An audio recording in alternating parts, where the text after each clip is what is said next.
Magandang hapon po mga idol. For today's video, welding 18 by 10 weldolet full welding using SMAW process by welder Mr. Brase and Galindez welding combination. So sila po yung nakatoka dito na mag full welding ng isang weldolet na 10 dia inch. So yan po at sila po yung nagpo-full welding nito. 18 by 10 weldolet. So ni-root pass muna nila, then saka po nila nakailang layer po yung ginawa nila dito bago nila ma-full welding matapos yung pagpo-full weld.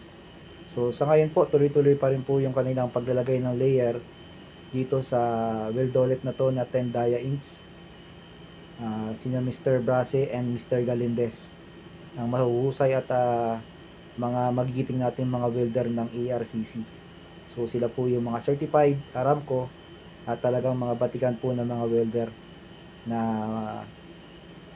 dumaan po sa masusing pagtutraining. So ito po yung ating mga welder na to is napakahusay talaga at ilang project na rin yung tinapos. At ito nga ang pinakahuling project na ginagawa namin ngayon at patapos na rin yung project na to, pero may mga ano pa rin po, marami pa rin pong trabaho. So marami pang kulang na tulad nito, mga materials na hindi pa nakakabit. So ito, nakabit na, napit up na, and full welding na po yung ginagawa nila. So yan po. At so patapos na rin po itong ginagawa ni na Mr. Galindez and Mr. Brase. So ilang patong ko lang ito at mabilis sila natapos, ilang dalawa. So yun po, tuloy-tuloy yung gamit nilang sa kanyang pagpo-full welding. Ayan. At nagpapalitan sila at minsan sasabay sila para madaling matapos. So yung isa sa kabila, isa dito yung isa naman sa kabila. So hati sila. So sa kanilang pag welding itong carbon steel pipe spool na 18 dia inch yung diameter niya, and with the weldolet na 10 dia inch. So yan mga kasama, kung makikita nyo po at talagang ito po yung proseso ng paghihinang nila o pag-welding nila. Sumabay pa ho yung init ng panahon at mas lalong mainit pa dito sa kubol dito dahil humid po yung aming nararanasan dito at talagang tagaktak po yung pawis. So kung sa labas mainit na po at humid, mas lalong dito po sa loob ng fabrication shop dahil may cover siya, nasa kubol kami, and sobrang init, walang ventilation dito. So talagang yung mga welder natin talagang nagtitiis sa init, so para lang matapos itong kanilang bini-welding o kanilang trabaho dito.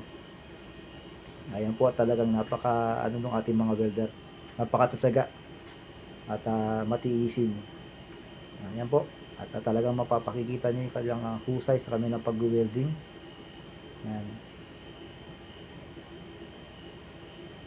So yan po, at tuloy-tuloy lang po yung ginagawa nila sa kanilang paghihinang.